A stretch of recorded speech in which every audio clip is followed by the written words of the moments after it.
digerojok. Setiap jam ditanyai, saturasimu berapa, ini berapa, bro, digerojok terus. Udah. Terus saya bilang, aku tak mau rumah sakit, ya PCR. Waktu itu, ojo malah ketularan. Ya terus biar, nanti saya sambukan dia rumah. Waduh, mati aku rasa sambukan. Waktu itu kan gitu ya, saya sudah megah-megah baru pergi. Kalau belum jangan, di sana malah ketularan. Kan begitu. Aduh Tuhan, aku udah mati. Bapak Ibu, kenapa saya depresi? Waktu banyak masalah, ketika ada dalam krisis, saya lupa saya punya sahabat. Saya marah dengan sahabat saya. Betul? Saya mempertanyakan di mana dia saat itu. Kenapa usaha saya menjadi seperti ini? Kenapa hidup saya seperti ini? Kenapa semua berantakan? Kenapa itu bapak lain saya mati seperti itu? Hidupnya kurang apa? Pertanyaan banyak sekali. Saya sudah tidak merasa Yesus sahabat saya. Betul? Tapi sampai suatu titik, Bapak Ibu, kenapa saya sembuh?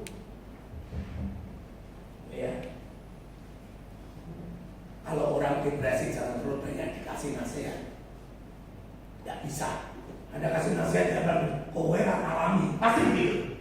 Maka nanti baik dihibur, dijak dolan, toko ke pangsit mie, jatuh ngomong gitu. Ya, tapi tidak usah. Kamu itu orang bersyukur sangat cerdas, pasti tidak cerdas. Saya begitu deh. Semua orang-orang menghibur saya tak guyu. Kowe kan gue pegawai swida, betul ya? Lah kowe biar listrik merah tahu kok kan ngono ngerti gitu ya. Seperti itu. Bapak Ibu, puji Tuhan. Saya akan ceritakan di hadapan Anda. Yesus sahabat kita yang sejati. Meskipun saya marah sama dia tak jodake. Yesus tidak pernah jodake saya, malah semakin mencintai saya. Dia berkata jujur kepada saya. Waktu apa? Bapak Ibu tahu bagaimana saya disembuhkan? Sebelum membuka tangan. Pagi-pagi saya disuruh ke kakak saya, ayo berjemur. Digugah berjemur, berjemur. Dari kamar saya buka jendela. Kena panas, kena angin, wah enak meligo. Betul? Pola apa kan berjemur gitu ya. Tiba-tiba saya menangis, tidak bisa saya tahan. Kenapa? Yesus sahabat saya berbisik dalam hati saya. Tentu tidak pakai suara yang Bapak Ibu ngedeni ya, tapi berkata dalam hati saya mengingatkan, Vincent, kamu masih hidup. Yang biasa kalau saya mau ngajak, masih hidup. Itu Yesus ngomong sama saya, kamu masih hidup. Ya Tuhan, saya masih hidup. Sebagai sahabat yang mengingatkan, ya Vincent, kamu masih hidup. Dan kalau kamu masih hidup, bukan karena kamu melayani aku, bukan karena kamu berbuat kebaikan. Pak Yun itu lebih baik dari kamu, betul? Romo Andrea mati, pelayanan lebih hebat dari kamu. Bukan itu. Tapi kamu, saya beri hidup. Kenapa? Karena aku mengendaki kamu hidup. Hidup adalah anugerah. Setiap tarikan nafasmu,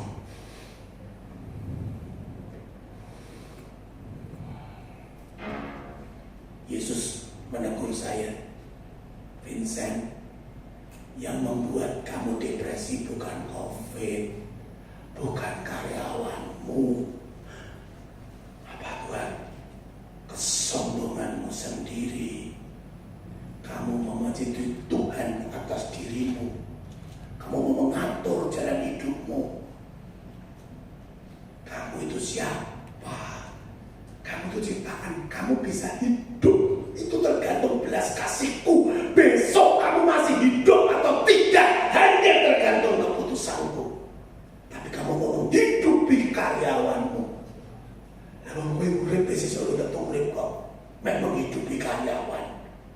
Lah salahku dhewe. Aku yang menungso jadi Gusti Allah. Ngatur-ngatur. Wah nangis saya bertobat. Terus Tuhan ngomong lagi, Vincent, nek wingi ngene kucing bisa urip kok kayak mangan pora. Ya dikasih ke Tuhan. Kucing mbok pakani, apa meneh kowe lemune sakmono itu. Mesti tak pakan. Saya diberi kesadaran baru. Bapak Ibu kalau Anda baca kitab suci yang masalah kekhawatiran dulu saya baca terus, tapi tidak pernah nyandal. Hari itu nyantel. Aku memeliharamu seperti burung-burung di udara dan bunga-bunga. Vincent, kalau aku masih memberi hidup, pasti beta keimanan. Saya ngomong, saya bertobat, ya Tuhan bertobat, ampuni saya, ampuni kesombongan saya. Sahabat kita itu tidak cukup sampai di situ, ngejak lagi. Terus ngono dakui, loh kenapa Tuhan? Aku bersyukur loh saya ini. Ngono dakui, lah tiba-tiba saya ingat kata-kata Monsinyur Suharyan, hidup adalah anugerah, panggilan dan perutusan. Ingat waktu misa, kamu adalah utusan. Vincent, kalau kamu masih aku beri hidup, pasti aku pelihara. Dan kalau masih aku pelihara, masih ada tugas yang harus kamu lakukan. Hidup adalah perutusan. Pak Yud, tugasnya selesai. Romo Andre, tugasnya selesai. Maka tak suruh pulang. Kamu belum. Maka kamu jangan sudah tak kasih hidup, tak pelihara, cuma di kamar piyak, kedap-kedip, boros ke tanganan gitu. Terus saya meloncat Bapak Ibu di depan jendela itu.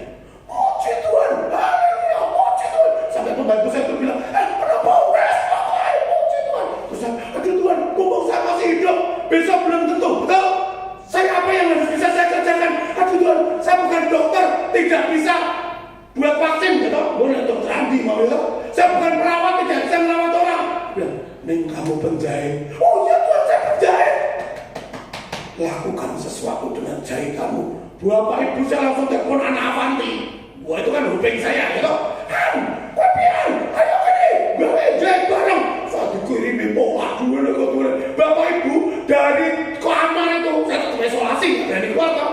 Tapi sudah handphone saya terus. Ayo, saya kira mau nih anak, jalan pola. Ayo saya tuku kayu. Penjahit satu saya kendalikan dari rumah. Ayo video call, menjahit ini, kutung ini. Ayo. Satu malam capek.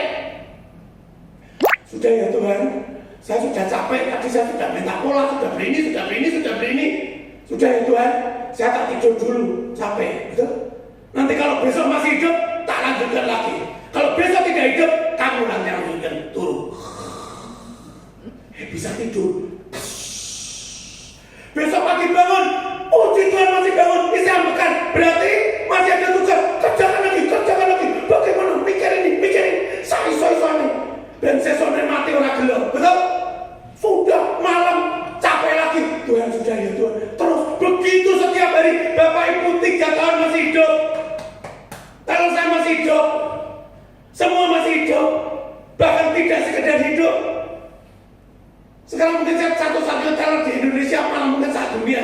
Mengaku ketua perhimpunan teller Indonesia gitu. Jadi saya tahu anak buah saya, satu-satunya teller yang punya teller online mungkin saya tahu. Itu buah dari apa? Pandemi. Malah seperti itu. Wah luar biasa. Bapak Ibu, ternyata apakah masalah saya langsung selesai? Terus saya lari, ya tidak. Wah ya saya bangkrut kaya, saya bukan gelap-gelap. Tapi semakin saya sadar, saya punya sahabat yang luar biasa. Bapak Ibu, 3 tahun berlangsung. Setiap akhir bulan saya ini bisa menangis. Hanya bisa menangis. Kenapa? Melihat Tuhan membuat mujizat. Mujizat itu tidak uang di depan kita. Ada saja cara Tuhan. Maka kalau Anda tanya, nah Pak kalau tahun bayar karena ngomong, ada saja Tuhan kasih jalan ini, kasih jalan itu, begini, begitu. Ada saja. Salah satu yang menurut saya paling yang membuat saya wah itu. Suatu saat 3 hari sebelum gajian, itu adik saya sudah bilang begini, aku boleh utangan, iso pilih karena adik saya itu bagian keuangan.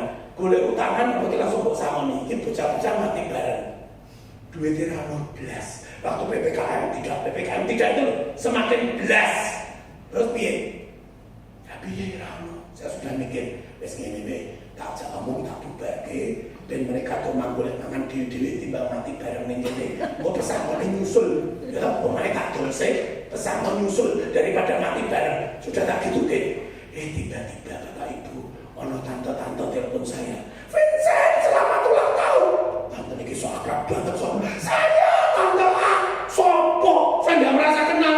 Ngerti ya, memang saya ulang tahun kok ngerti men. Wah, siapa tahu tante? Saya temennya Pak Aris. Pak Aris tuh bos perumahan saya 20 tahun yang lalu. Waktu saya kerja di perumahan.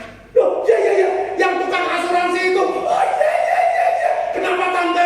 Saya minta nomor rekening kamu. Mungkin butuh duit tuh. Kalau nomor rekening itu cepet tuh. Nah kenapa toh? Loh, dulu kan kamu masuk asuransi saya. Enggak tuh tante. Kamu yang masukkan tuh Pak Aris. Bos saya itu. Oh iya. Ini kamu ulang tahun. Dapat tahapan. Oh iya. Cepet. Besoknya adik saya bilang, lu kok aku yang tahu siapa? Orang. Ini mana duit melebu. Bapak Ibu. Tahapannya persis untuk bayaran karyawan. Saya lihat rekening ibu nangis. Kenapa?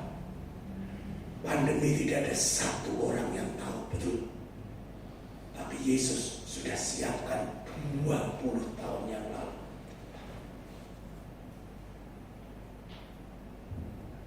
Masalah saya sekarang belum selesai Bapak Ibu.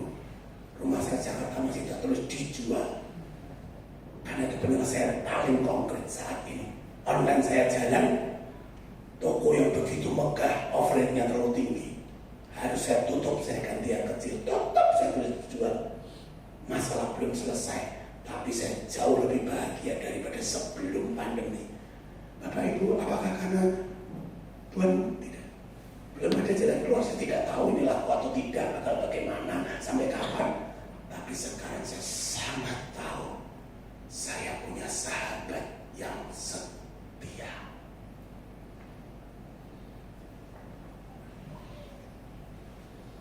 Sudahkah kita mengalami perjumpaan pribadi dengan Yesus? Apa ketika dia cuma bilang, ini aku hobi, betul? Kebetulan Bapak Ibu yang dipelihara Tuhan seperti itu tidak hanya Anda dan saya. Tidak cuma orang Katolik, orang ateis juga dipelihara. Tapi apa bedanya Anda dan saya? Kalau kita tahu itu karena sahabat kita akan suka cita. Betul? Mereka hanya bilang, bejo. Kita tidak. Ini sahabatku sedang bekerja. Maka di saat masalah kita belum selesai sekalipun, di saat kita dalam krisis, kita tahu it's okay. Because I have best friend. Dan sahabat saya itu adalah Allah yang mau mati buat saya. Bapak Ibu, masalah saya sekarang besar, tapi saya merasa jauh lebih bahagia daripada sebelum pandemi. Sudahkah kita memiliki relasi personal dengan Yesus sehingga kita bisa curhat, kita bisa omong-omong? Sudahkah waktu berdoa Anda belajar mendengarkan Yesus atau Anda sibuk minta? Yesus dijadikan bukan sahabat tapi mesin ATM, betul ya? Waktu datang novena 9 gua, ben keinginannya diikuti, ben semua dikabulkan. Apakah Anda tanya, Yesus, kenapa toh usaha mungkin buat kali koyon ini? Betul ya? Yesus, kenapa kamu biarkan sakit ini tidak kunjung sembuh?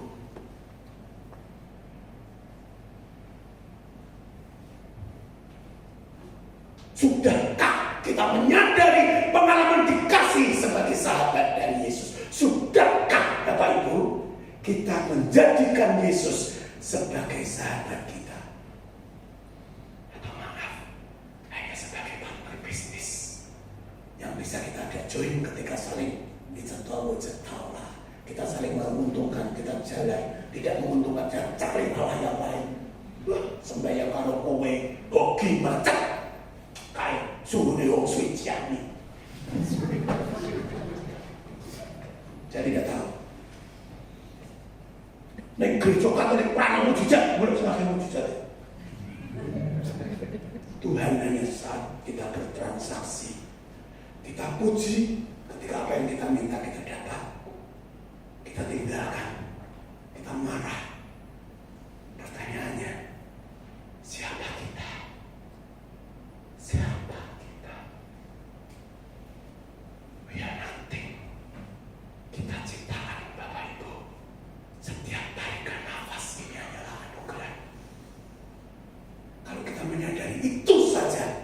tidak ada satu orang yang akan bunuh diri, bahkan putus asa. Setiap hari happy terus.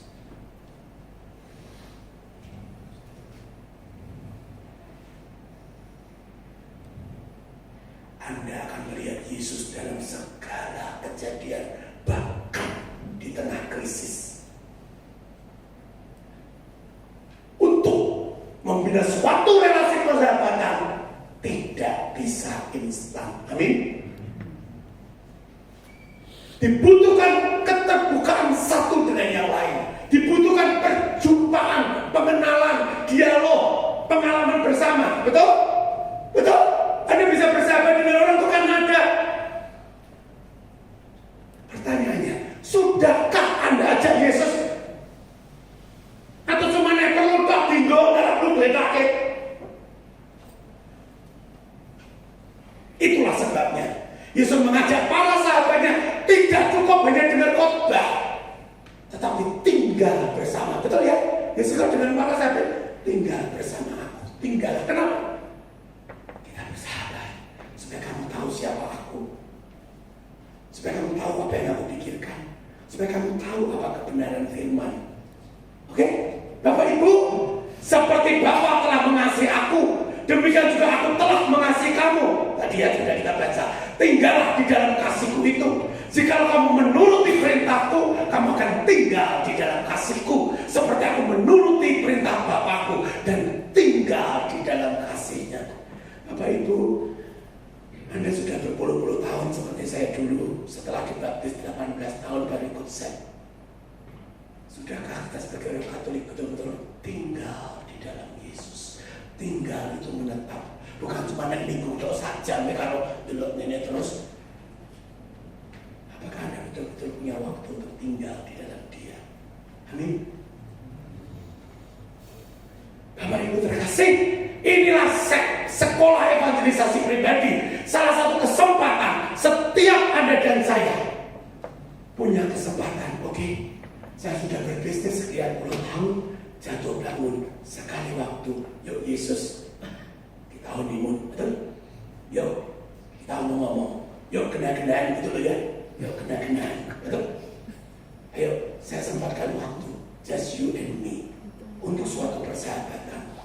Butuh keintiman, ngobrol tiap hari, semua akan ada di set. Maka set adalah sebuah proses yang utuh, dan itu sebabnya tidak bisa 1-2 kali pertemuan. Bapak Ibu, kami itu maunya kalau bisa satu weekend, wah kamu siap dikon gitu ya. Rasa nggak ada konsumsi rasa, tapi ternyata tidak bisa. Untuk suatu relasi butuh jatuh bangun bersama, betul? Pengalaman kami 3,5 bulan itu sudah paling pendek.